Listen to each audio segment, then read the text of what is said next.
I'm Nara Jong, Assistant Professor of Management at Lam Family College of Business, and I'll be your host today for this pitch contest. Thank you all for joining us today. And I want you to know that today's pitch contest is being recorded and will be made available to watch again. So if you don't want others to find you in the record, please turn off your video. And before we begin our pitch contest, I would like to introduce Eugene Sivadas, Dean of Lam Family College of Business, to start us off on this event. Eugene. Thank you. Thank you, Nara. Thank you, Professor Jong. And I wanted to welcome all of you to our inaugural business pitch contest. I cannot tell you how excited I am to see this event. We've had as a college since 2018, the Innovation and Entrepreneurship Symposium.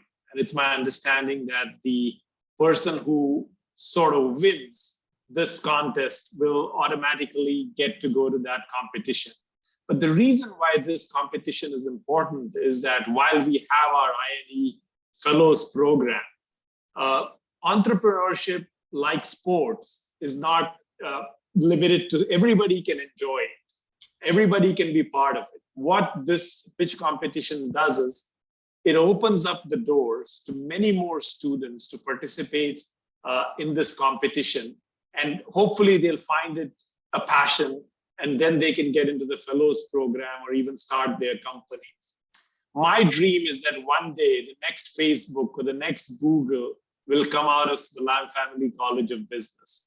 Some of you may know our college is named after the Lam family, thanks to a donation from Chris Larson, who also walked these very same halls. And Chris Larson is a very successful billionaire entrepreneur. So anything is possible when you walk these corridors. The beauty of innovation is that even if you don't want to be an entrepreneur, participating in these kinds of competitions helps you hone your presentation skills. It helps you get that overall business perspective. While we have a capstone class, but by and large, when you study, you take each subject sort of separately. Entrepreneurship and these competitions forces you to commingle concepts from a variety of different disciplines. Second, I want to thank all the judges, the faculty and business community judges, because hopefully you will get some great feedback from them on your ideas. And I want to congratulate all the 5 teams that have advanced to this stage. You're all winners. You're winners because you took a chance, you believed in an idea, and you want to test it out. This competition would not have been possible without the support of our benefactors, MUFG, Union Bank, as well as the Lam Larson Fund for Innovation and Entrepreneurship. It always takes a lot of time and effort and planning to get an event going. And I want to thank Professor Jeong and everyone else who's involved in terms of imagining and refining this event, because it takes a while to plan this out. I'm looking forward to listen to your pitches with excitement. And we hope to enlarge this event in the coming years. And I truly hope that some of you become successful entrepreneurs. Thank you and congratulations. Thank you so much. Actually, Eugene covered a lot of the highlights of the event today, but I would like to briefly talk about the background of the pitch contest again. So the purpose of this competition is to foster innovation and entrepreneurship within the Lam Family College of Business. And that this pitch contest is open to all Lam Family College of Business students. So we've got applications from both graduate and undergraduate students, and through the review process, we've got 5 finalists today. And these finalists are going to compete for the 3 top prizes. First place will get $500 and a direct ticket to present at the symposium competition as a finalist. And second place will get $300 and third place will get $200. Besides, we are also conducting a fan favorite poll. So all the audience will find a little pop-up from the Zoom after all the presentations. And you can choose your favorite team pitch in the poll. The fan favorite poll winner will receive additional $100 in grant funding.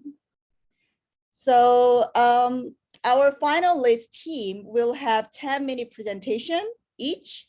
And after that, there will be 5 minutes of Q&A session with the judges. Okay, and I want to share the screen again.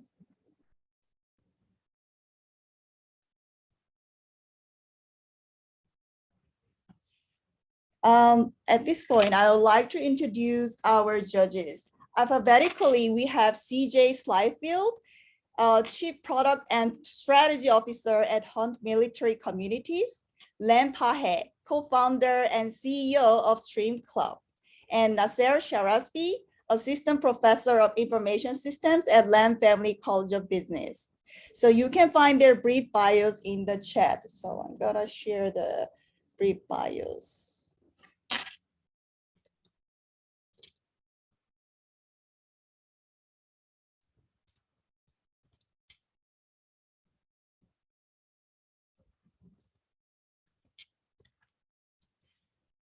Okay, so you can find their brief bios in the chat. And now I want to show you the order of the pitch today. So this is the order of presentation. So Wise Assistant, Up Park, Remind, Ola, and Baked order. Now I want to introduce our very first team, Team Wise Assistant.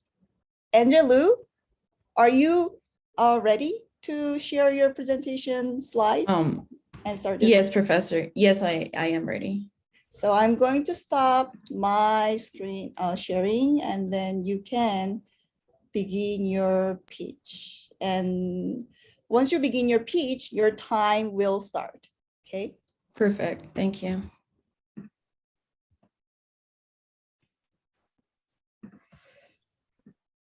Okay. Okay, can you see my screen? Yes. Perfect. Okay, I think I'm ready to start. Is that okay.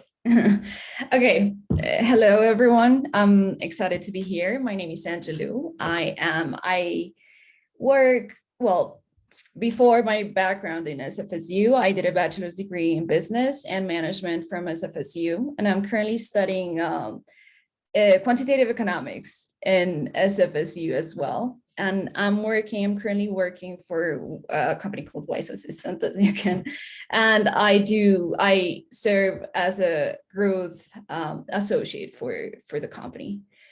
Let me just, okay, so what does Wise Assistant do? We are a platform for content creators. It is very hard for content creators to manage their content, and the platforms like Instagram, Facebook control a lot of what they can put out to the world, and it is very hard to monetize from these platforms. So and the algorithms that these platforms use do not always help content creators. This is a very profitable business. The content creator experiences. This is a $10.7 million business and a $1.4 billion seekers, $1.4 billion people seek this economy. And 90% of Generation Z, which is the generation after millennials, use influencers to take purchase decisions. So this is a market that can expand easily. What Wise does is that it shifts the attention away from the social media platforms that have a lot of control right now from these to these content creators, and it sends experiences directly to the audience, but bypassing the social media algorithms. This is an economy that, so the consumers can bring the, so this is a platform right here, and the consumers can bring the experiences, can get experiences from the creators that we bring to a content platform. This is a good way for content creators to monetize, and we focus on food, nightlife, outdoors, arts, travel, events, and others. And we are in the process of using artificial intelligence to help the creators grow, and text messaging, and they can text message. We have a database with more than 10,000 people of text messaging who have subscribed already, actually. And we partner with businesses as well. This is a platform right here. So for example, this person, Lena Maldonado, has created a California adventure trip. So she's asking $3 to unlock. The person who is using the platform can decide if they want to pay $3, or there are other free experiences as well. They put their card on, and then they have access to the plan. We started in Atlanta. So these are real numbers from the company, from Atlanta. We started in May 2021. We didn't even have one sign up, one subscriber, and now we have around more than 6,000 consumers. This data is as of March 9th, 2022. So there are more than 6,000 people subscribed in Atlanta right now, and we have more than 150 creators as of now. We recently launched the creator, so creators can sign into the platform to have their plans sent out. We started in October 2021, and we have more than 200 creators. As I said, this data is from March 9th. So we've grown more than that. The creator economy is a $104 billion market, which is very profitable. And the consumers can pay for exclusive content, in-person events, and other experiences. There are 20 cities. In only 20 cities, there are 720,000 experienced creators, and we are actually right now we are in different cities in the US. We started in Atlanta, and now we are in Houston, in New York, in Seattle, San Francisco, and Miami, and we are planning on opening in Los Angeles soon.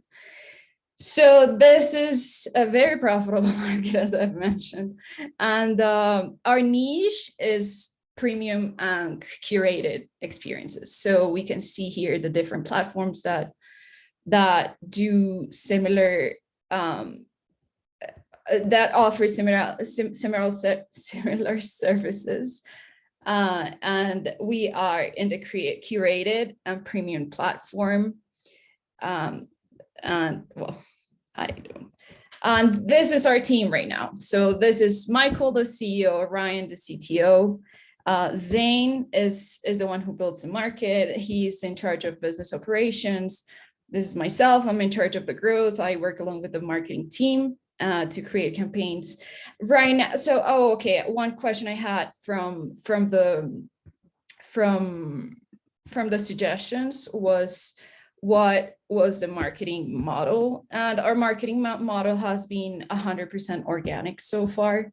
We have focused because we want to see if people really want our service, and we wanted to grow it organically. We have not paid for Google ads, Facebook ads, or anything so far. Everything has been grown organically. So this is huge, because now we know that, and we don't need, we are planning on doing social media campaigns. Instagram, our main organic marketing campaigns have been on Instagram, not campaigns.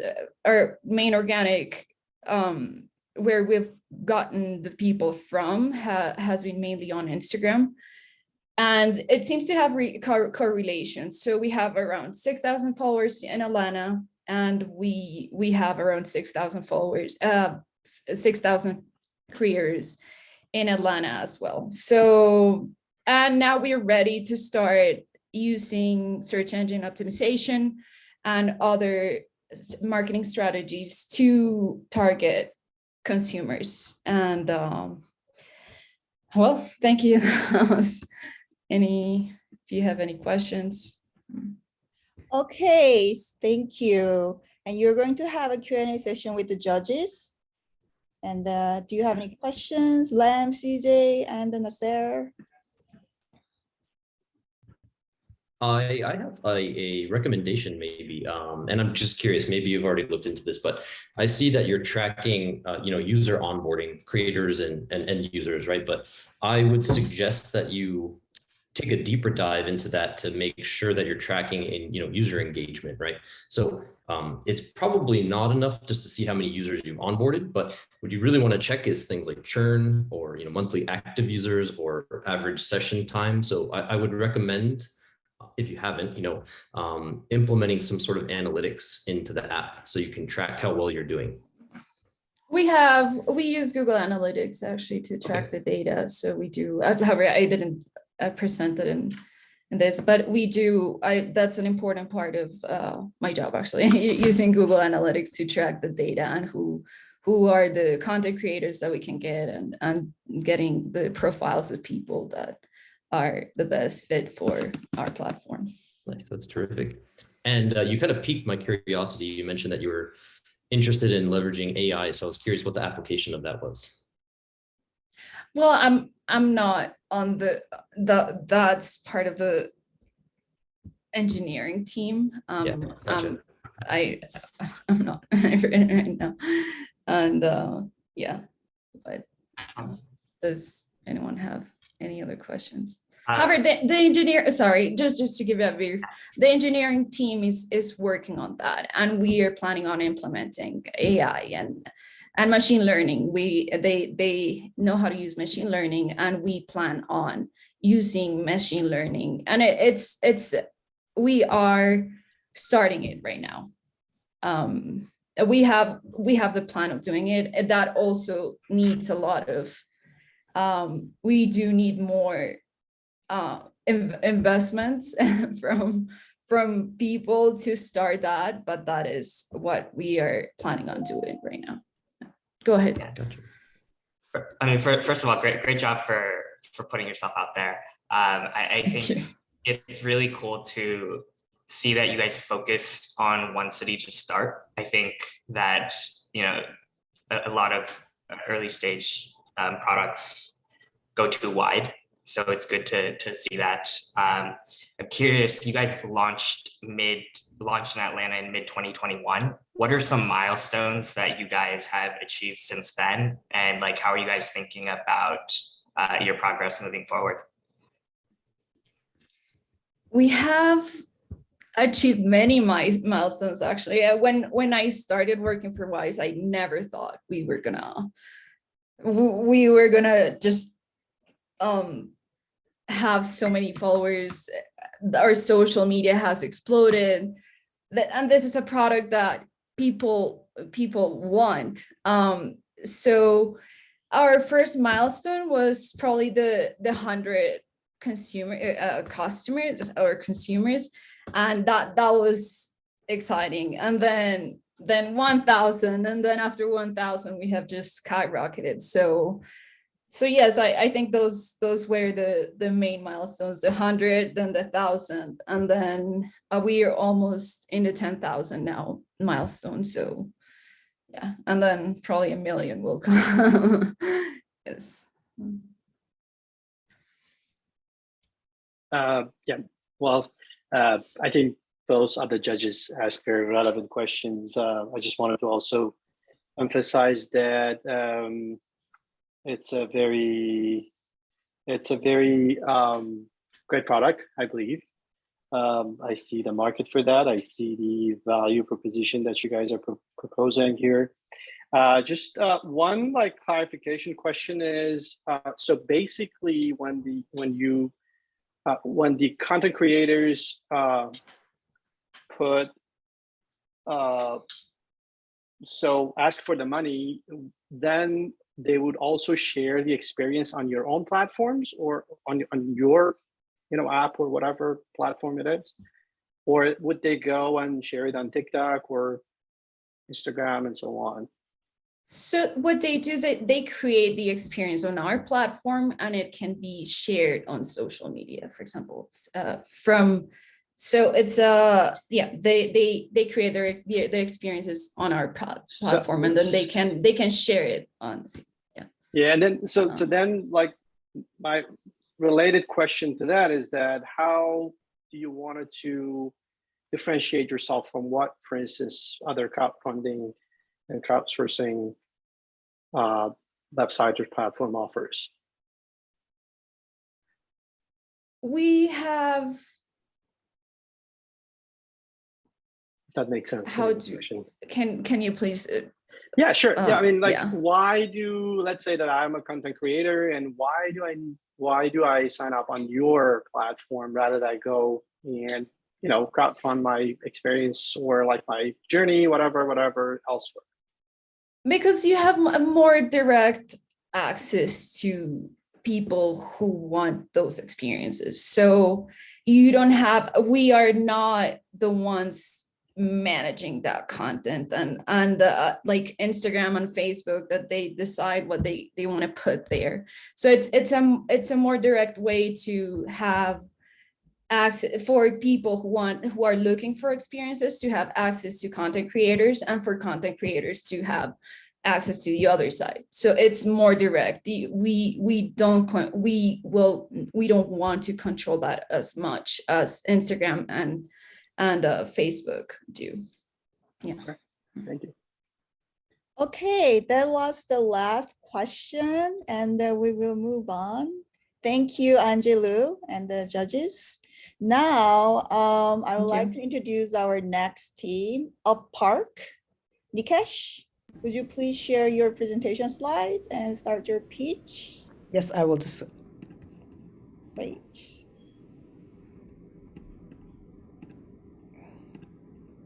Okay, can everybody see my screen? Yes. Okay. Hi, everyone. My name is Nikesh. I'm a graduating senior at Lime College of Business, majoring in business management. And today, over the years of my journey going to San Francisco State, one of the problems have always been parking.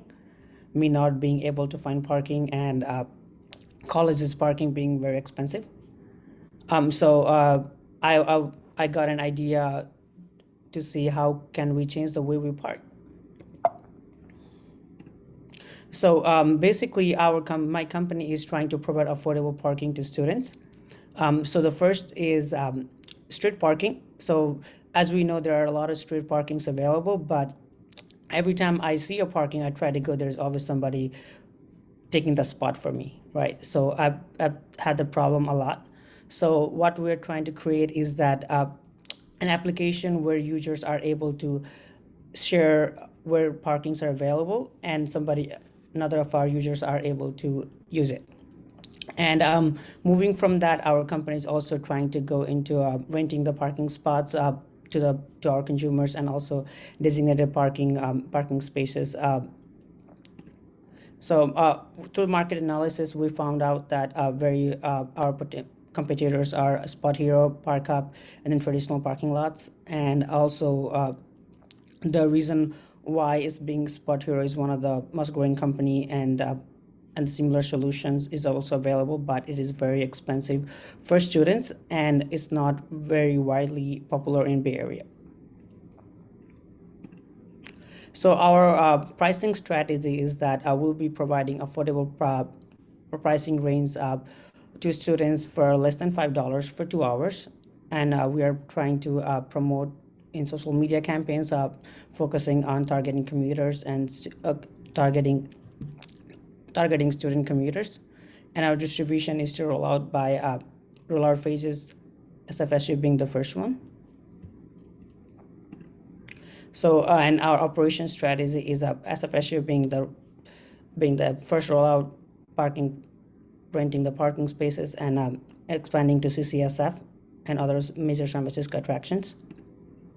So our financial plan is also developing cost being up to $1,000 for the first prototype, and hiring a team of 5 for development of our apps. And advertising costs, we're looking at around $500. So one of the major ways is that SFSU taking on the cost of students. So we are planning to, we are on our way to, we're actually it's an ongoing process. We're pitching the idea to San Francisco State specifically to pay for the cost that is required to use the free service for the students, so which should attract more consumers or more students to use the service. Since from next semester there is different discounts rates for students to come in person. That way, SFSU this has a high chance of taking a leap, because this would attract more students to come to school if they are able to find parking. And our ways are also to membership plans for non-SFSU customers and advertising. So like I said earlier, the idea is being pitched to San Francisco State, and we're reaching out to locals for parking space and why would they want to, what price are they willing to rent their parking spaces for a few hours throughout the day when they are at work. And we're also working on to rent out traditional parking spots. Yeah, and if you have any questions. Nice presentation. Yeah, I guess I could start. I was curious, you mentioned a $1,000 startup cost. Can you expand on that a little bit and say kind of, what goes into that? So a $1,000 startup cost is basically the cost that we're looking in to have the first prototype or the first app to be developed, where there's maps and where people can ping the location from where the parking spots are available. Okay, thanks. And I was curious, can you expand a little bit on how this is different from the standard SFSU permit parking spots? So, yeah, go ahead. Yeah, so SFSU parking permit is actually, so there are different ways you can get your parking permit. But when I'm still a student, but when I tried to look at parking permits, right, they were very expensive. So they were upwards about $300, $250 for just Tuesday and Wednesday of a week, right? So those are very ridiculous amount of money that I, as a student, won't be willing to pay for it, right? And a lot of street parkings that are available in SF State are 2 hours, where my classes are 3 hours, right? So that led me to find parking where I can park for longer time, and with that, I'm a lot of time late to my classes. And so that kind of created a problem. So always I see a parking, every time I go, I see a parking, and I was like, I want to park right there. But then somebody's parking in front of me, right? Somebody takes that spot already. So I thought, what if there is a service that can actually help me navigate that simple problem, and which I can use to park and then go to school on time. So are those parking spots, are they permitted spots? I'm curious, who owns those spots? So those are public space. So those are public parkings, right? So, but a lot of times the spaces are not available. And if I just knew that, okay, there's a space available, I can go and park, rather than me having to wander around San Francisco State for 5 minutes or 10 minutes and not even find the parking. Gotcha. Would it require any sort of hardware to track when the spots are open? Like if you've ever been to the mall, you've probably seen these green and red lights. Mm-hmm. Is it a system, something like that? Yeah, so our initial step is just to have a location pinged. So like a ping location right here, where we could track our location. But definitely overall, we're going to that's in our third plan, where we are trying to rent out small parking spaces where there are gonna be those sensors and hardwares, which is gonna, kind of like notify whether there's cars are there or not. And we're going that, but that's actually like in a later stages. Gotcha. Cool. Thank you. Very cool stuff. Cool.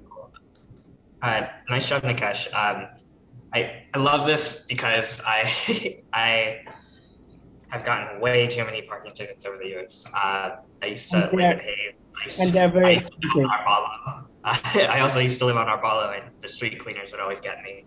That being said, I'm curious.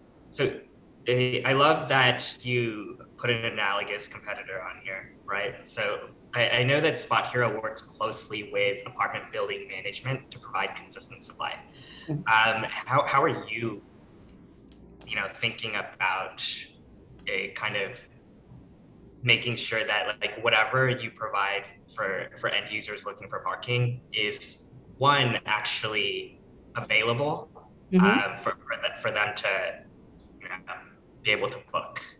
Yeah, so yeah, definitely right. That's a very good question. So our first initial plan actually is just to, take SFSU as like you could say test subject, right? Kind of like good students because it's not gonna cost that much, and we're trying to have SFSU actually pay for the cost. So a student won't have to pay that much of an amount, even though it's $1 for parking or $2 for parking. They will be actually willing to pay that amount rather than having to pay a huge amount of money, especially on parking tickets, those kind of stuff. So yeah, definitely that's the first step. But if this market is viable and if we continue to grow, we are definitely planning to rent out those parking spaces in a Stoneshine Mall, for example, right? So where our users can actually go and park, and that's going to be the designated parking spots. Who at SFSU in particular are you planning on working with? So currently, I'm in communication with the president's office, and I'm also, and then now we're actually having a communication with somebody, one of the departments that's responsible for parking. Gotcha. One last question Sure. on my side. One of my first angel investments was this company called Air Garage. I highly recommend looking into it. Can you come again? Sorry. Air Garage. I'll type it into the chat. Okay. They started off with a similar model, focusing on college campuses, working with university administration to pretty much get unused parking spots and essentially sell them day of. I think depending on your goals, right, whether you want to bootstrap this business or raise venture capital, they took the venture capital route. They found traction in a couple of campuses, but ultimately pivoted into a kind of CRM. They process the payments. They ended up working closely with a lot of different parking garages, because ultimately the biggest challenge really is you already know that people are looking to pay for parking spots. The hard part is making sure that you have parking spots for people to buy, and doing that on a consistent basis is challenging, which is why finding parking garages, and it ended up being a lot more sustainable in the long run. You're working on this yourself, is that correct? Yes. So currently it's just me. Yeah. I'm looking into some of my fellow classmates to join from different classes to join me in this project. And why are you working on it? Like, what do you have a car? Yes, I have a car. Yes. Okay. Cool. All right. That's it on my side. Sorry about that. No problem. Thank you so much. Do we have time, Nara? Or Yeah, actually, we have some time to have a Q&A session longer. Yeah. sure. I mean, well done. I just have a suggestion. So, I mean, it's a long-term thing. If you would like to take it to the next step, or it might be another project. So I thought while you were presenting, actually at the beginning, I thought that's the idea. So it might be interesting to see how social networking, in fact, be some enabler, somehow enabler in the app. Like, for instance, I give you an example. It would be, in my idea, really cool if you build a social network embed into your app that people could tell each other or could ping like parking locations around the campus, right? So I'm just walking by, I just see an empty spot, I'm just put a ping on that, right? And everybody else see that, right? And then they can find like that parking spot and can use it, right? So anyway, just Yeah. it So was yeah, really interesting building off where of you your were idea. presenting. Yeah. Yeah, building off of your idea, that's actually the initial plan where, let's say, for example, I would not, if I was me, I would not be willing to go into an app, take my time from the day going to app, ping the, okay, you know what, there's a parking spot available, right? Why would I do that if there is no incentive for me, right? So that was one of the challenges. And the solution that I came up with is that, every time I do that and somebody gets a parking, right, they would be getting a 1 point, right? So those are perks that initiates our users to actually frequently keep on doing that, and the available spots being available and being used as well, and saving time for a lot of people, and through that, I know people must probably get a lot of points, right? So what we're trying to do is that redeeming that points for swags, for example, right? So they could use something like a t-shirt or a hoodie, right, or something like that that they can put their points on and then redeem it whenever they want to, once they reach certain cap.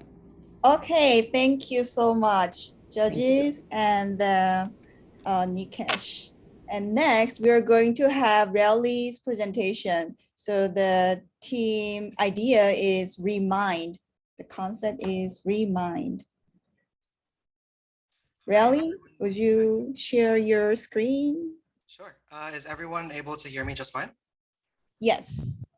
Perfect. Let me know if you're all able to see my screen. All good to go? Okay, perfect. I was 11 years old when I started my battle with depression.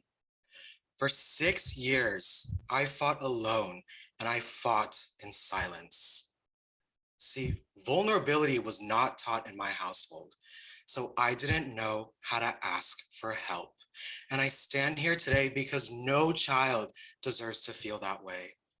I'm Relly Padilla, CEO and founder of Remind, the virtual diary on your phone.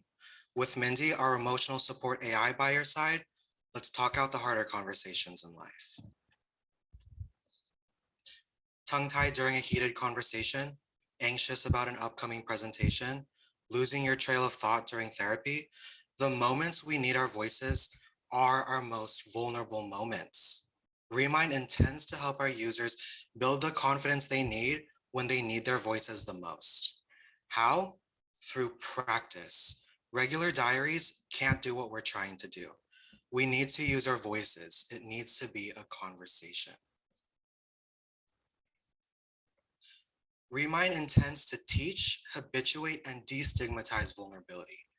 According to the CDC, in America alone, almost 3 million children have diagnosed depression.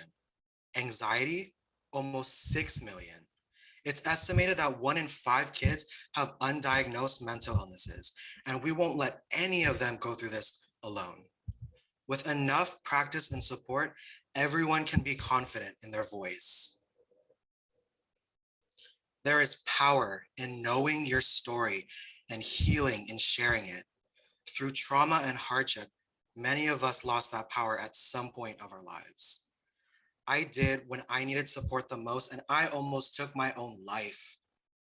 So the next time you need help, you don't go silent, you speak up.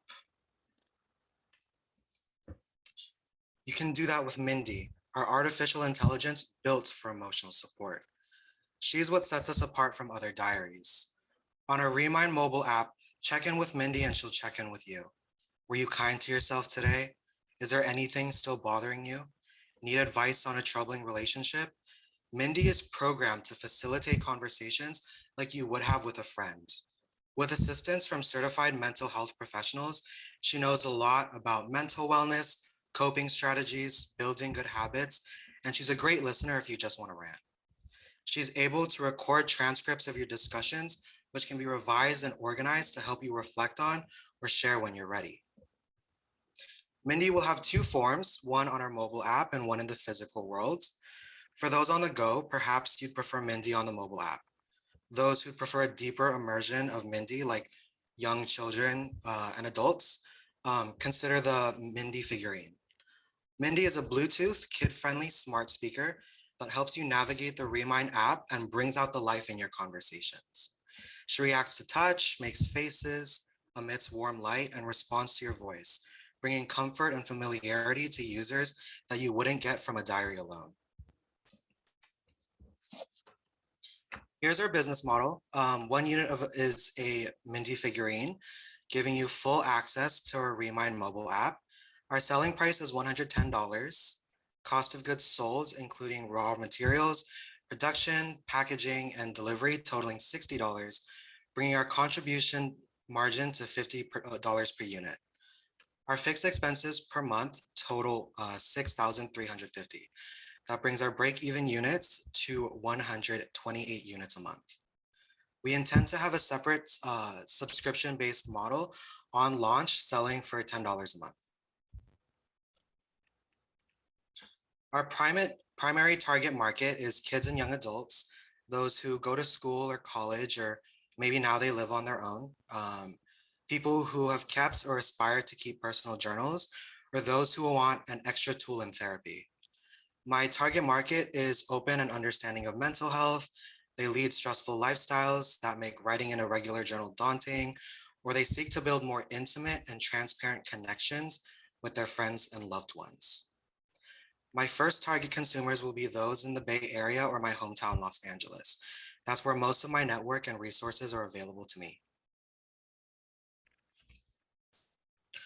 On launch, most of our marketing campaign will be online on platforms such as Instagram, Snapchat, and TikTok. So people who have access to smartphones, though frankly, that age is getting younger, which is good because it makes Mindy more accessible to our demographic, especially with the growing number of parents that are more mental health conscious. I'd like to expand our market via sponsorships with mental health advocates such as Psych2Go and School of Life, the Organization of Autism Research, mental health, LGBT wellness organizations such as the office here in San Francisco or the Trevor Project. There's a lot of trauma in the queer community, and I believe that Remind can be a great tool for people like me. Our two main competitors in the market of mental health artificial intelligence are Wiza and Wobot mobile apps. We all have cognitive behavioral techniques applied by certified mental health professionals to assist our users. Wiza and Remind both have access to live therapists straight from the app. However, what sets us apart is our physical companion that encourages younger users to be more engaged and comfortable. The ability for more convenient and accessible conversation through voice recognition, and a smarter adaptive AI, one that is aware of small details such as the time of day, one that can adjust depending on your mood or the goals that you set for yourself. Remind is developing an AI that understands deeper, more specific circumstances, such as individuals with autism, veterans with PTSD, or those who have anxiety as a result of domestic violence. Wiza, and especially Wobot, use the same introductions and algorithms for all users, which can make conversations grow stale over time. These are our sales projections for our first year. After launch, we aim to sell over 5,000 units, marking our gross revenue at $576,000 and our net profit at $261,000. Assuming that we launched in January, our first goal is to break even and have enough profit to continue expanding. Through social media outreach, we'll have a steady growth in sales with slight jumps during the most stressful times of the year, midterms and finals. These are our startup funds. Legal starting costs such as trademark, patent, and insurance are accounted for. Summed with our marketing, product development, inventory, and payroll brings our startup costs to $487,000, including our emergency fund for 6 months and our fixed expenses for 3 months. Our total startup investment lands at $730,000. This brings our return on investment to 36% and a return on sales to 45%.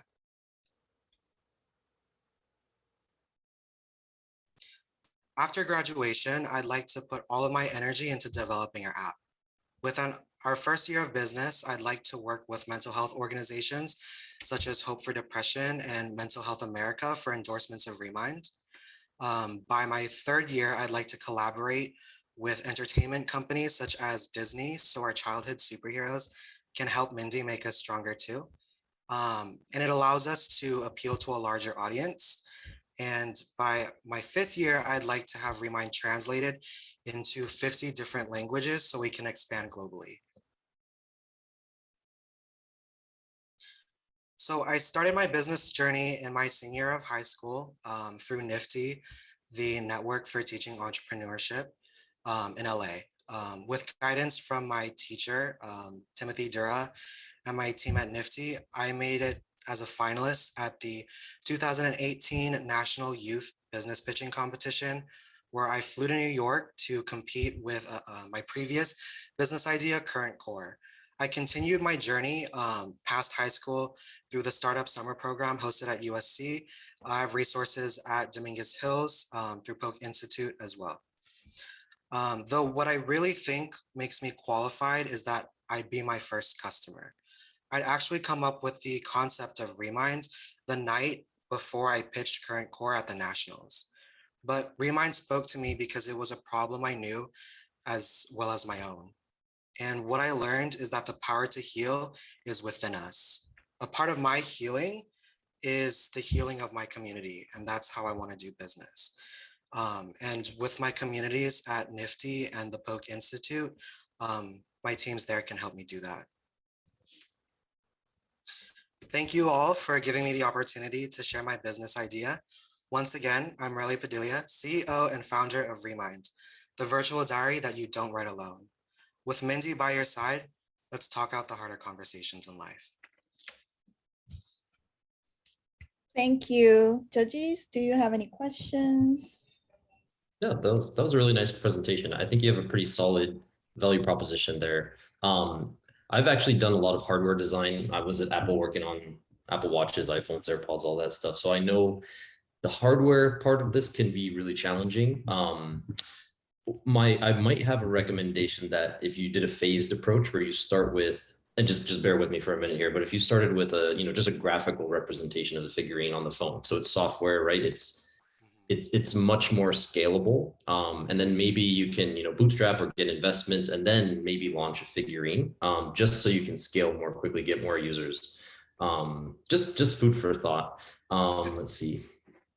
I had another suggestion, or maybe you've considered this already, but to ease onboarding, you could consider partnering with mental health institutions, or by figuring out a way to get this HSA reimbursable, where people effectively wouldn't even have to pay for this, right? It's mental health. That's a, probably justifiable HSA reimbursement, health savings account, if you're not familiar with that. Yeah.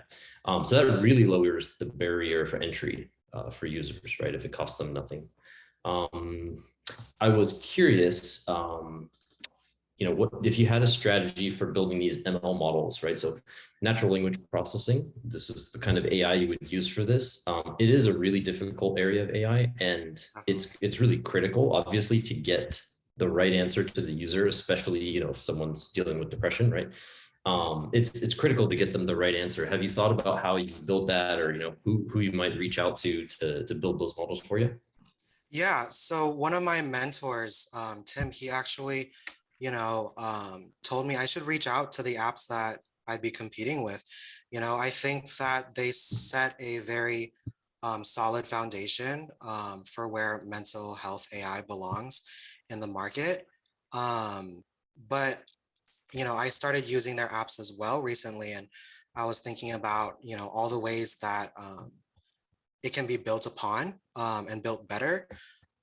So yeah, I think one thing is doing more research on why this works. WISA is actually very successful so far. I believe they have like a 4.9 rating on the App Store. And I think that if I was to include things, that make it feel more human and more surgical in the way that we approach mental health conversations, I think that Remind might, be able to make it to the top. No, I think you're right about that. I agree with you.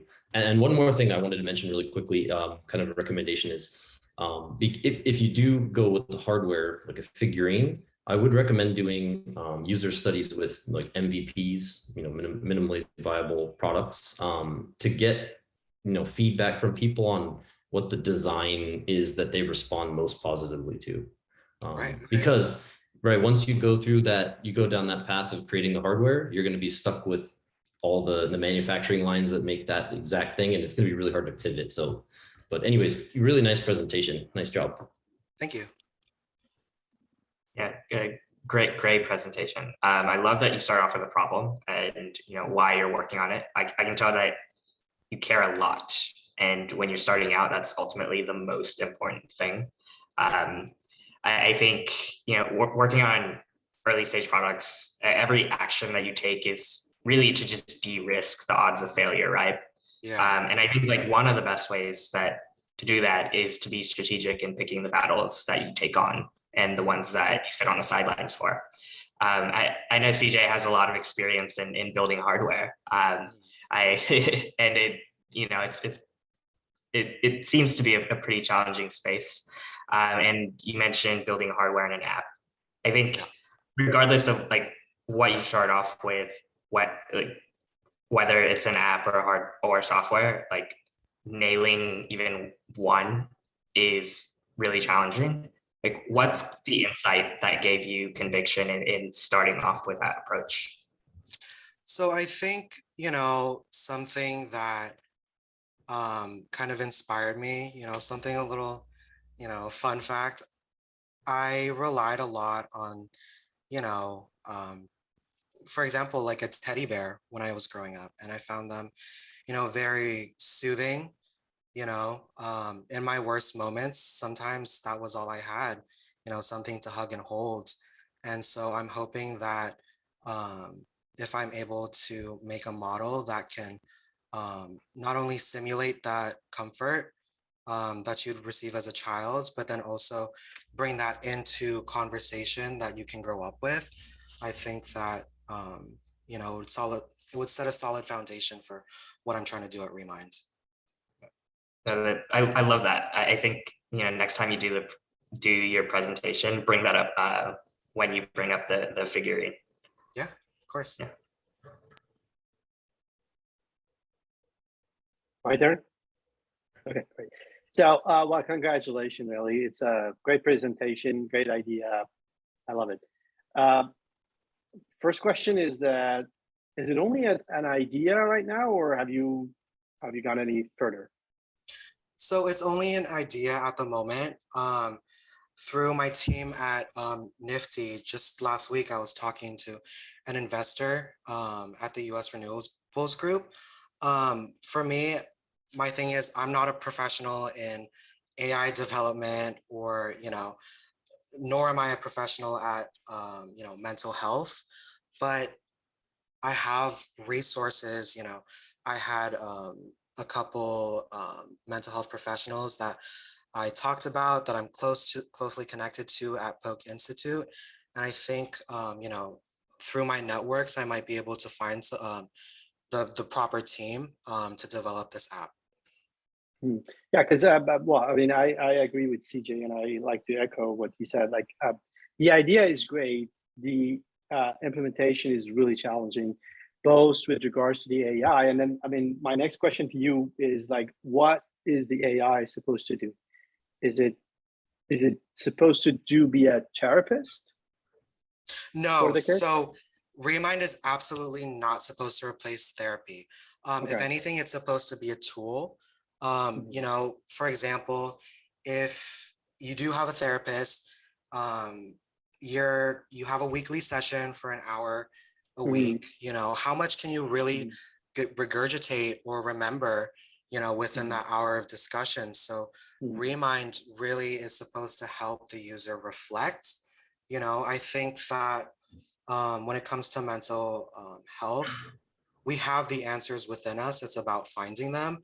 And I think that having an AI that does advanced machine learning and has assistance from mental health professionals, I think that we'd be able to develop an AI that can extract these ideas that can help the users.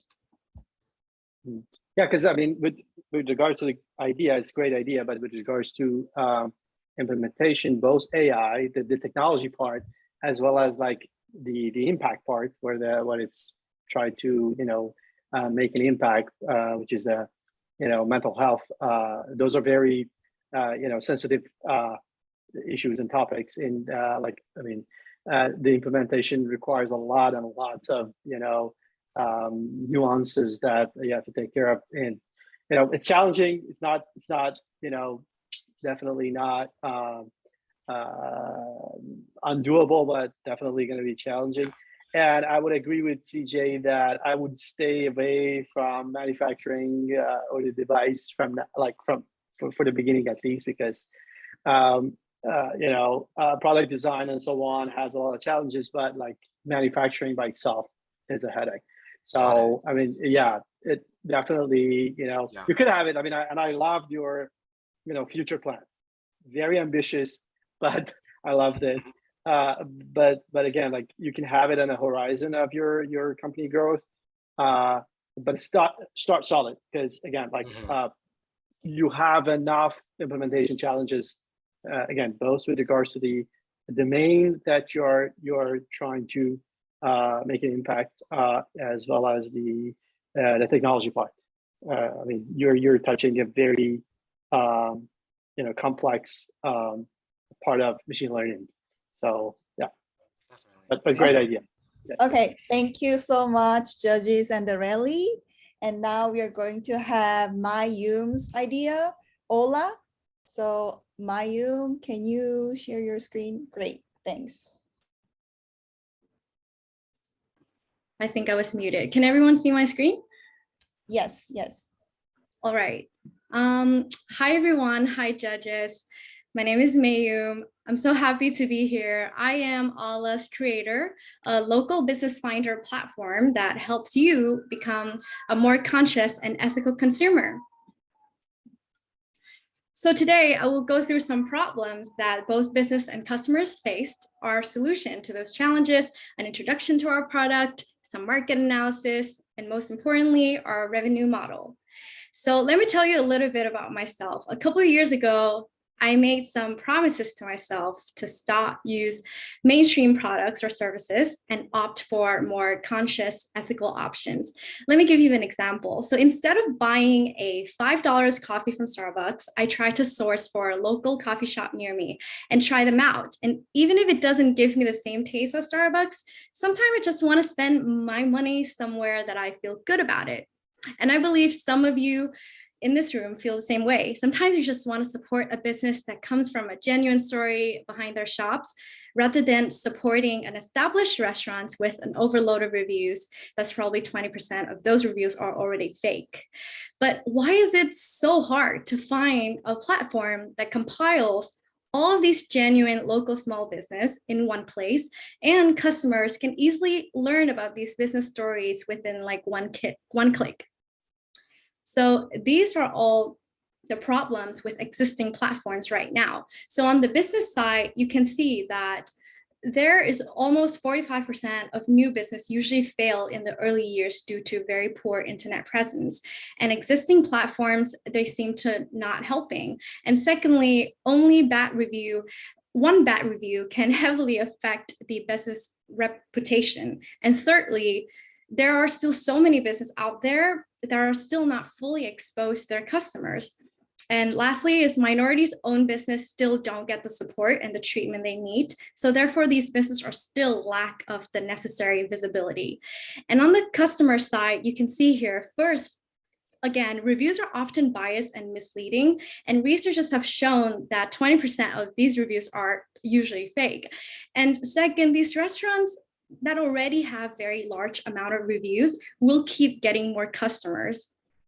So that creates this social proof bandwagon effect. And lastly, these existing platforms we have right now do not give the business space to tell their own unique stories. Stories like maybe, why did you quit your tech job to decide to open a ramen restaurant, for instance? So I present to you a local business finder called Ala. Fun fact, Ala actually means soul and support in Hawaiian. So what is Ala mission? Why are we doing this? We do this to help small, medium-sized businesses thrive and capture their full potential. And how do we do this? We will do this by providing 360-degree marketing solutions and connect businesses with their ideal customers. And what product do we offer? We offer a platform where a small, medium-sized business can easily create and communicate their best brand image. So on the consumer side, it's this little phone right here. Users will get a non-biased platform that first fully portray the business message, mission, and stories. Second, compile all the hidden gems that are worth supporting in one place. And third, a platform that actually makes you feel good about yourself when you spend your money somewhere. So what do these small, medium-sized business and customer gain when they use Ala? And I know probably I won't have enough time to go through like each of these benefits very closely, but for the business side, they will be able to increase their internet presence. They can access the monthly report. And more importantly, minorities-owned business will be represented equitably. And on the customer side, the customer will get these random new selections instead of existing algorithm already that tries to learn your your own behaviors. And they also get very high quality content with nice visuals and get to make their own opinions without the influence of the reviews. And you can see here is a little bit of snippet of our product for established platforms right here. You can see that since anyone can post anything on the business, their brand message is not coherent. The pictures are low quality. The ratings are sometimes not true. And you can see with Ala, here's our reinvention. On the customer side, you will see the emphasis on the brand message. And on the business side, you can see these marketing tools that are ready to use. And now we will talk about market analysis, specifically our competition landscape. As you can see here, if the business want to increase their brand awareness successfully, often the price they have to pay for Yelp or TripAdvisor right here are pretty high. So it results to high brand awareness with a cost of high price. And I have actually talked to some businesses and they even said that it can go up to $700 for one service, whereas smaller scale business, smaller scale platforms like Merchant Circle or Manta, they have a more appealing price, but they don't have enough users to successfully bring the exposure that business they look for. So low brand awareness and low price. Actually, Nextdoor here gives a really good brand awareness with an offer of a decent price. However, it only solely based on customers' reviews. And again, with the social proof and the bias problems, this is not quite ideal. So this is where Ala comes to place, a place that we can help business to create their brand awareness to its full potential with a reasonable price. And we will talk about our pricing model later on.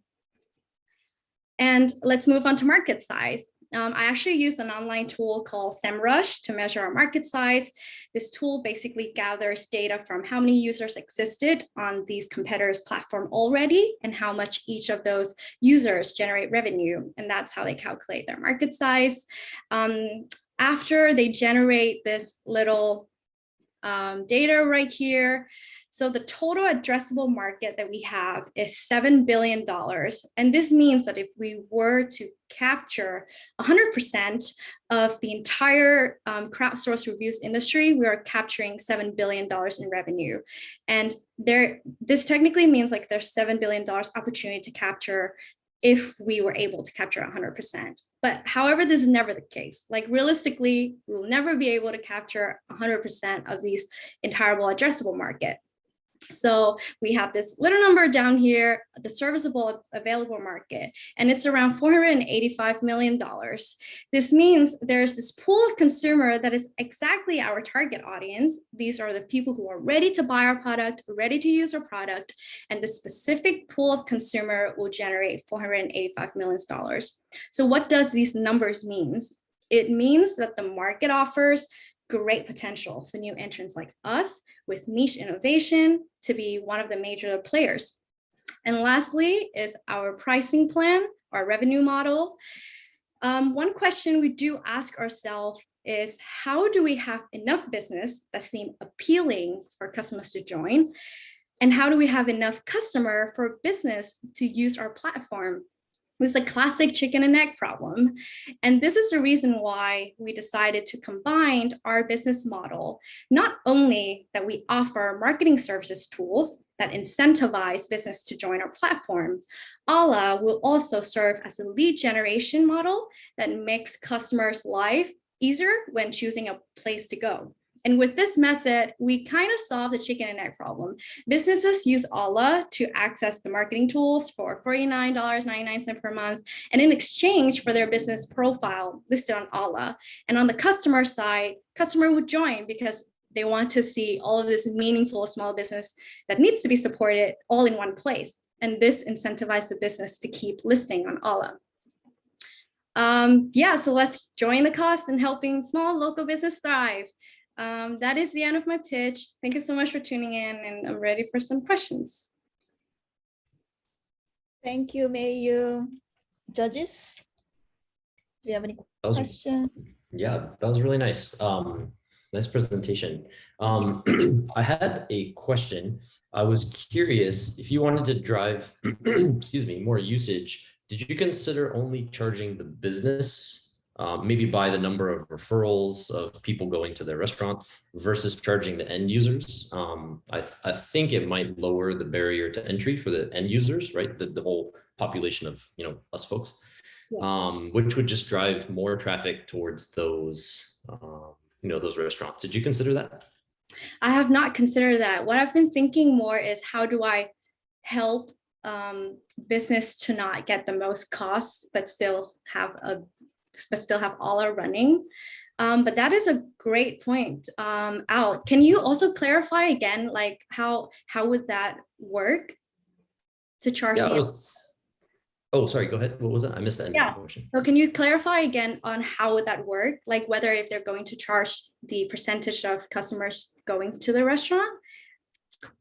Yeah, I don't know. I'm not exactly sure how that would work, but there's probably a way where you could track referrals, or if somebody goes onto the app and they say, oh, I'm going to go to this restaurant, or I don't know, there's probably a way you could build that in, and you could track it, and you could charge the restaurants a usage-based fee. Yeah. I had another kind of question too. You were going for lower cost compared to Yelp, right? I don't think you necessarily have to go in at a lower price point, because you're differentiated from Yelp in that you're providing a different, it's a different marketing channel approach, right? You're letting them tell a story, and you're not, that marketing that they're going to get, that they're going to share with all the end users, it's not going to be biased or sensitive to these negative reviews, right? And so the restaurant owners might think, oh, I don't want to pay $700 because as soon as I get some negative reviews, it's my, visits are gonna crash, right? But your solution would prevent that from happening. So, you wouldn't necessarily have to go in at a discount relative to those services. And also because I think your market size is more niche, right? Yelp covers everything, right? But yours, right, you're looking for restaurants with interesting stories or diversity, right? And so that's going to be a smaller market. So if you go in at a lower price point and you have a smaller market, you're really going to limit how much revenue you could generate. Just curious about your thoughts on that. Yeah, definitely. With the revenue model, actually, I've been struggled on thinking of one, and it's because that how do we create enough appealing for consumers to join, and how do we create a space that all business want to join. And we realized that probably at first we need to lower down the costs for them to join. That's why on my slide, I mentioned like short-term pricing plan. Yeah, so that's it. But I did think about, it is niche and we don't offer reviews. It's definitely different than Yelp. So, but again, like, it's kind of weird because our mission is to help small local business, small, medium-sized local business, and then charge a really large price. It would kind of go against our mission somewhat, but it's something that, yeah, I definitely need to have more thoughts on, especially in the long-term plan. Yeah, I think there's some strategies for figuring out what's the best ideal price, right? You can look at price elasticity. You could do like focus groups and see, you know, what is that value to them, right? Even if you charge them, you know, $600 and Yelp costs $700, it still makes sense to go with your solution, for example. I have one more quick question. How would you ensure authenticity of the messaging that they're putting through your app, right? I could see some restaurants, imagine if you had like 10,000 restaurants on it, right? Right. There's going to be a point where you won't be able to go in and manually track and see, you know, do they have a message? Is it even accurate, right? Maybe they're saying they have, I don't know, sustainable coffee beans, but you find out that they're actually not, right? How would you, have you given thought to how you would ensure authenticity of that message?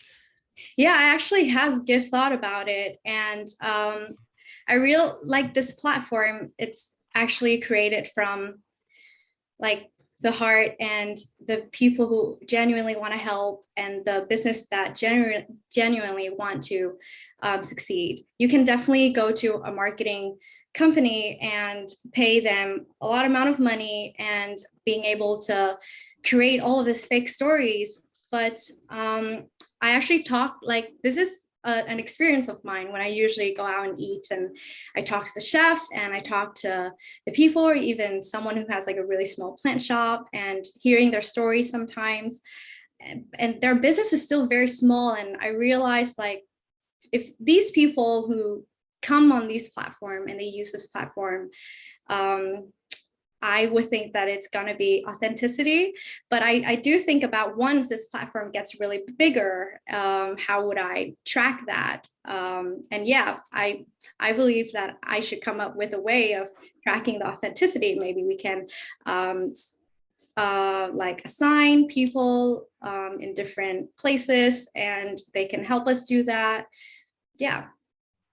Maybe you could, I'll just offer one quick suggestion. I had a thought as you were talking about it. You could just have a, you know, an open-ended feedback loop where the users of your app can say, you know, this, you know, they had this interesting story, but in fact, you know, it wasn't true when we went there. So it doesn't affect their public rating or something, but you could, you know, have some kind of repository of that user feedback and track it that way. So really nice presentation. Thanks.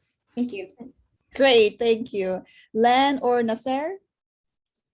Yeah, I mean, great job, Mayum. I think one really interesting rabbit hole that, you know, would be good for you to go down is, I think that there's this really interesting trend around software companies buying media publications, right?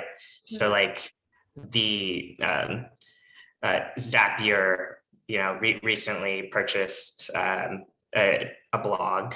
I think HubSpot recently purchased The Hustle, and then I think more relevant to you is that is to look into this company called The Infatuation, which, you know, does really highly curated reviews and content for small businesses. I think they might be really interesting for you to look at in terms of a comparable business model, right? They started off with brand partnerships, then they moved into a marketplace model, and then they were, you know, they eventually got enough eyeballs that American Express bought them. I think ultimately at the end of the day, getting small, like my company focused on small businesses, right? And small businesses are fickle. They don't pay a lot of money, and retention is really hard, right? So they churn quickly. And I think if you kind of look at Yelp, the incentive for business owners to use Yelp is that Yelp brings 178 million visitors, potential visitors, eyeballs to your small business. And Yelp lets you list for free, right? So like, if you can tie yourself to the money a lot closer, right? Like if this small business knows that the 500 eyeballs that you bring to their Ola page or whatever, like generates $300, then like you will be a lot more successful in getting them to pay somehow. But yeah, I think like I'm like definitely seeing a trend, like, and I meet with early stage companies all the time, right? Like there's this really interesting trend with media companies getting bought out by software companies, and that might be interesting to lean into. Yeah, great. Thank you so much for the feedback. Okay, so let's, yeah, Nasser? No, go ahead. I mean, I'm good. Just wanted to congratulate you. It's a good idea. Just maybe just a very small question. Why only restaurants? Why not other businesses? Oh, it's definitely not just restaurants. It is something that, because I have more exposure with, I talk to people who work in restaurant, that I usually have examples of restaurants, but maybe if you need a plant shop and you want to go find a local plant store and not going to Home Depot, that will be on Ola as well. Okay, thank you so much, Mayum and the judges, thank you. And the next, we are going to have our last presentation. Angelina will present about their concept, Baked. Angelina, will you share your screen yet? Great. Hello, everyone.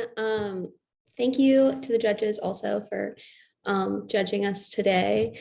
I'm here today to talk to you about a concept that we've been developing through the Lamb Family College of Business in the Innovation and Entrepreneurship program, which is Baked. So basically, this all started, sorry for some reason. So this all started when we recognized a problem that there's a lack of quality alternatives in the market for vegan and gluten-free cake mixes. There's very few that both can target both gluten-free and vegan consumers. Additionally, baking from scratch is really hard and very expensive and very hard to master. There's very limited options in the market for both of these. And additionally, the gluten-free and vegan diets are outpacing current products available. Sorry, I don't know why. So we realized that there's a gap in the market between these two sides. So we have the gluten-free mixes and then we have the vegan mixes, but there's very few that target both, which is where we came in.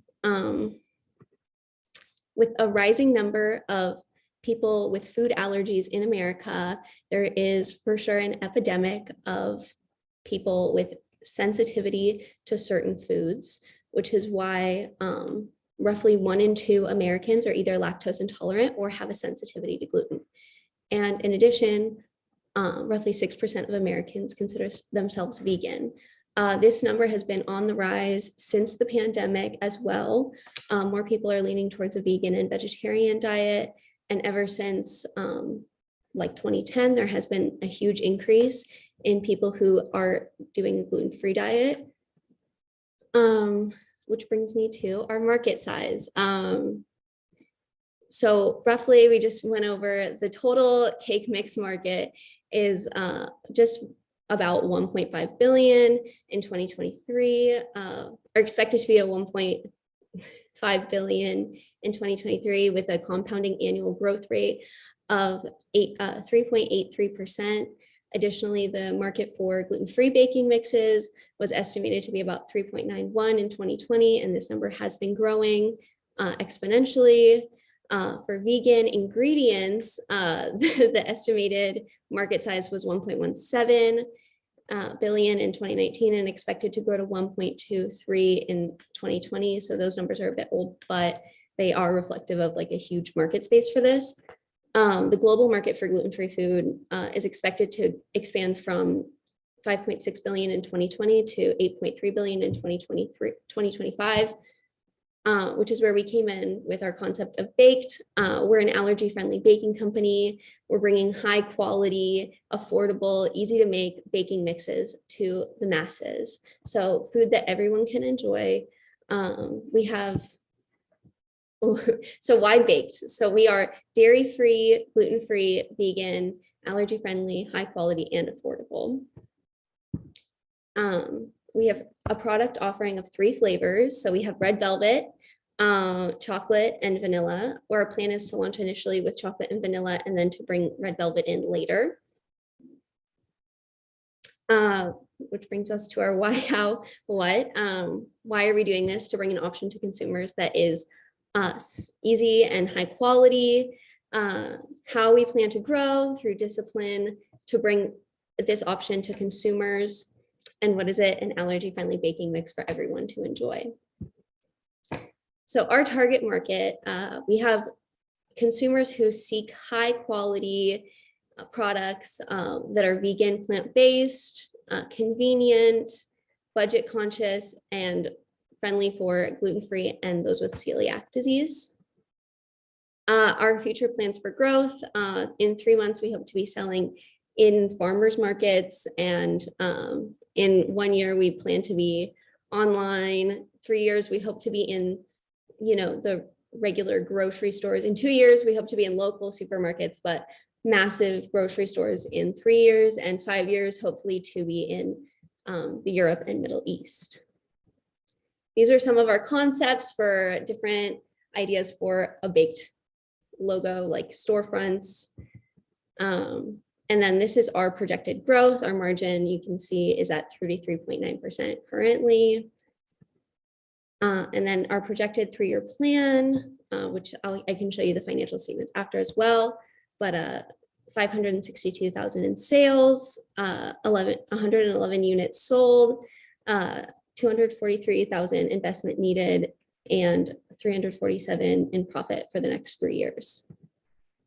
And then we have some testimonials from some people. We have Ali, who's a celiac disease sufferer, Katya, cake shop owner, and Robert, who's a nutritionist for vegan diets. They have tried it and then gave us testimonials in return. And then here's our team. I'm Angelina, I'm the concept founder. And then this is Bianca. She's our ops specialist and MSA also. And then here is our contact and website mockup you can see on the side. And take the guesswork out of baking and get baked. Thank you. Thank you. Judges, do you have any questions to this presentation? Yeah, I was curious if you could expand a little bit on your, your growth forecasts. How did you come up with those growth rates?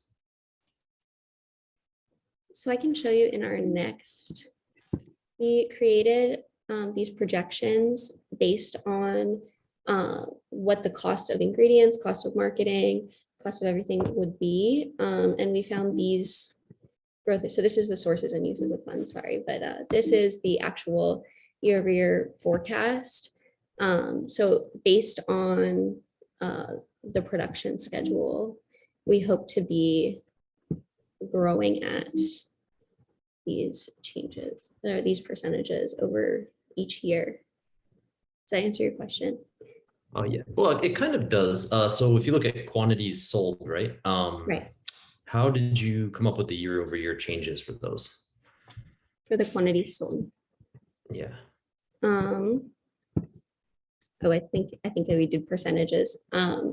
So basically we created these projections based off of what the demand would be based on where we would be at in each stage of the process. So like if we were selling in mainstream options, etc., that's where those numbers are based off of. Gotcha. Okay. I was only going to suggest that you might look at comparables. That you might, sorry, that you might look at comparables. There's I mean, think of like bitchin sauce. It's a different product, but they started like they started at farmers markets. I'm actually down here in San Diego, and I think they started down here. And then now they're in grocery stores and stuff like that. But you could look at comparables to get a more accurate, upper and a lower bound on those growth rates, right? That would just be my suggestion. And I had a question, but you actually answered it. It was about your sales channel strategy.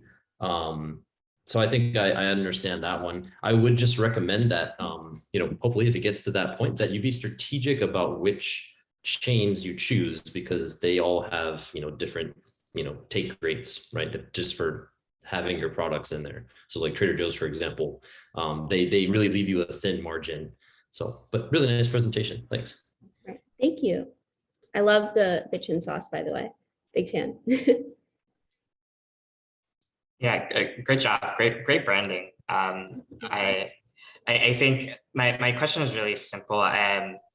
Do these cupcakes taste better or equivalent to the cupcakes that we see today? And do you have a recipe for it? Yes, we do have a recipe. So everything is based off of our recipe that we've been developing. That the testimonials, those are from people who have tried the product and have experience with what normal gluten-free vegan cupcakes taste like. And so that has been successful. But yeah, we've been there. Our focus is on making a high quality product, because a lot of the products in the market are have a lot of errors, which we found from asking people who have worked in this and then or have experience with it, and then examining basically Facebook groups and those sorts of things to get direct consumer feedback about what the downfalls are. And our goal is to improve that and bring an option that is easy and affordable and high quality to consumers. One more follow-up. Yeah. Let me know if this question doesn't make sense, but when I think of your product, I think of a company like Impossible Foods, right? They make meat that is based from plants, and there are really two ways to think about what Impossible Foods is doing. They're either making it possible for vegetarians to eat meat, or they're making it possible for meat eaters to become vegetarian. How would you think about what you're solving, the problem space that you're solving? Are you trying to make it possible for people that traditionally would not be able to eat cupcakes because of these sensitivities to eat cupcakes? Or are you making it possible for regular cupcake eaters to eat healthier, even though they might not have those sensitivities? Yeah, that's a great question. Actually, this all started because basically my sister is also allergic to gluten. I'm vegan, so we have this problem where a lot of the times we can't combine a recipe, because obviously there's a lot of needs for, or if you're even getting a special package, there's a lot of products that you need for each sort of recipe. So usually we end up with 3 cakes or different kinds of cupcakes and a regular cake. We're trying to make it possible so everyone can enjoy one cake and it's allergy friendly for anyone to enjoy. Cool. Thank you. Yeah. Thank you. Great to see you, Angelina. Hello again. A long time, right? Yes. So a great presentation. I like it actually. I really like the way that Len saw it. I mean, I think that it's really a good way to look at it. 2 questions. So, at what stage of product development are you right now? So we're currently working on, we've developed a recipe. We've examined the market. We are working on like packaging and then our plans for actually distributing at this point. So you have your suppliers, you have, made the, That's what we need to find, basically the venues and the sources to actually go out. The next steps for us, I think, would be getting, I'm sorry, I just lost my train of thought. The next steps for us would be, developing the food label and getting all of the approvals on that end, in addition to developing like the official like website and all of that social media further. so more or less it's right now at an idea stage rather than be a product, or no, you have like a product with like. Yes, so we have the product. It's more at like distribution, packaging, all of that, in addition to like making it official. So yes. And then next would be your growth plan. I see your growth plan with regards to distribution. What about the product? I mean, is it going to be stay like this one product, or do you have like other products in mind? Is it going to be only cupcake? Is it going to be the same product, other recipes? Is that any specific growth plan you have in mind? Yeah, no, that's an excellent point. We have thought about expanding maybe later on to like other sorts of mixes, such as like, cookie mixes or etc. But yeah, we're still just refining like these 3 flavors. Sorry, I'll go back to the slide. We have our 3 flavors for right now. So maybe one day expanding the flavors and the line to also cookies or other sort of baked goods. But for right now, we're just focusing and refining on the cake mixes. Yeah, because I believe like it's a very great market niche that you guys have identified, and you have a great mission as well, which came from like personal experience as well. And I think you can create a lot of values there, like with regards to like different, you can have like different spectrum of products, and I think there's an opportunity there. So you guys caught it. So Thank you. good luck with that. Yeah, great. Okay, thank you so much. So that was our last presentation. And I'm gonna share my screen. So we are going to have a fan favorite poll to the audience here to vote for your favorite team pitch. So I'm gonna open it for you. And meanwhile, the judges will go to the breakout room and discuss who will be the top 3 winners. So judges will have about 15 minutes to discuss. So I will send you to the breakout room.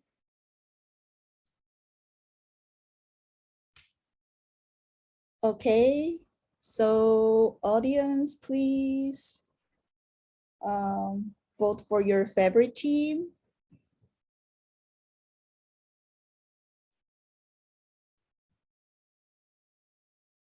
Okay. So we're gonna run this fan favorite team, fan favorite poll, but also I want to invite Sibyl Yang, Associate Professor of Hospitality and the Faculty Director of the Innovation and Entrepreneurship Initiatives, to talk about and introduce the Innovation and Entrepreneurship Symposium. Hello. Hello. I can't believe you pulled that photo of me. Hi, thank you everybody for attending. And I hope you found it interesting and inspiring to hear these pitches that have been internal to the Lam Family College of Business. I'd like to announce that on the first Friday of May, so May 6th, I'm going to go ahead and put a URL into the chat. we will be hosting our 5th annual entrepreneurship symposium, starting at 10 o'clock in the morning and running throughout the day. We will have Lan back as a speaker during the symposium, as well as several other successful entrepreneurial alumni, including Evan Kadera, the owner and founder of Senior CSIG, come and speak with one of his mentees who actually founded the Vegan Mob. If you've had a chance to go and visit that outlet in Oakland, down by Lakeshore and Grand area. It's like the new hottest vegan spot. So we're going to be having a conversation about how to pay it forward in terms of mentorship. We'll also be having a conversation with Amelia Ceja, one of the very first female Mexican-American winery owners in California. She's also a San Francisco State alum, and she'll be having a conversation with us on how she essentially immigrated to San Francisco and the Bay Area in the mid-60s, and how she and her family ended up owning 115 acres in Napa and owning a winery. So we'll be having that conversation. We will also be highlighting our final pitch competition, which Nara will also be hosting on that day. So the winner of today's competition will get a buy into the May 6th competition, which is open to the entire university, all programs, all majors, all levels. So we welcome your entry into the final pitch competition, which I will put a link for that into the chat as well. For that campus-wide pitch competition, we'll be offering $10,000 in total in seed funding to the top 3 winners of that competition. And if you want to go ahead and see the competition from last year, the YouTube recording of the event is available up on the Alumni Association's website. So with that, I'm going to turn it back to Nora. Thank you, Sybil. Okay.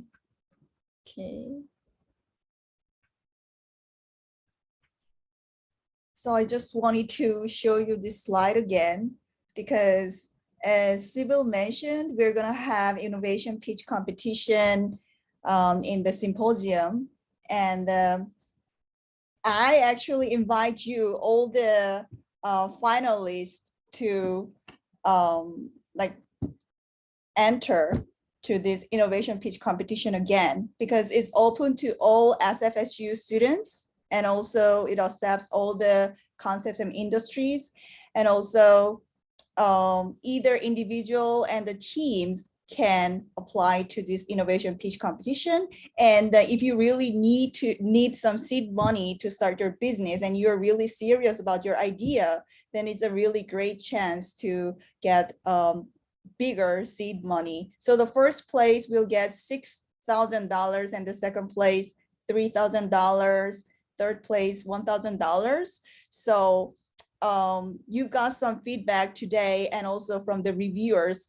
So you may want to improve your ideas and then apply to this innovation pitch competition again. And yeah, to the audience too. So if you are interested in applying this innovation pitch competition, and if you have any questions, please send me an email. So my email address is narajung@sfsu.edu, but also it's a pitch@sfsu.edu. So I will just write down in the chat. So pitch@sfsu.edu. So any questions, please send me an email at pitch@sfsu.edu. And please note that the application closes on April 25th, and the acceptance will be notified by April 29th. And the pitch day is on the symposium day, the May 6th. So we're thinking about like 2 to 4 p.m.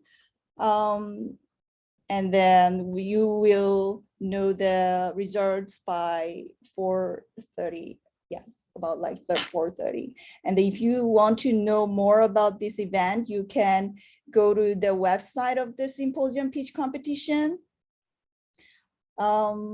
yeah, I'm gonna share these slides and the recording later with the Lam Family College of Business community. So you can find this information and the recording again. Okay. We've still got some time and the judges will be back by 3:50. So let's take some break. I will turn on some music for you.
Okay.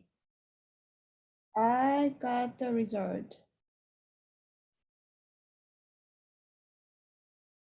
So, okay. So I'm going to announce our fan favorite first. Fan favorite. Congratulations, Team Baked. So you are going to get an extra $100 for your startup fund. And now I'm going to announce third place team. Third place team will get $200. Okay. Third place team is Ola. Congratulations. And second place team will get $300. Team Baked. Baked team will get $300 and also extra $100 from the fan favorite poll. And the first place winner is Team Remind. Congratulations. You're going to get $500 and also you're going to present at the Innovation and Entrepreneurship Symposium competition as a finalist. Thank you guys so much. I appreciate it. Yeah, I am curious what your plans are for the concept. I mean, for me, I think that I'm really set on my future plans. You know, I know that they're big dreams, but you know, by the first year, I would like to be endorsed by mental health companies. You know, I think that would really help me have traction, like in the market, and you know, translating to multiple languages and having, you know, companies such as Disney to like solidify, you know, my younger audience. But I think one thing that I do want to do tomorrow really is I'm focusing on reaching out to the market, to my team at Nifty, you know, because they really helped me throughout these years, especially when I was still living back in LA, you know, and they only knew about my previous business, Current Core, you know, but for me, Remind is a lot more personal to my heart.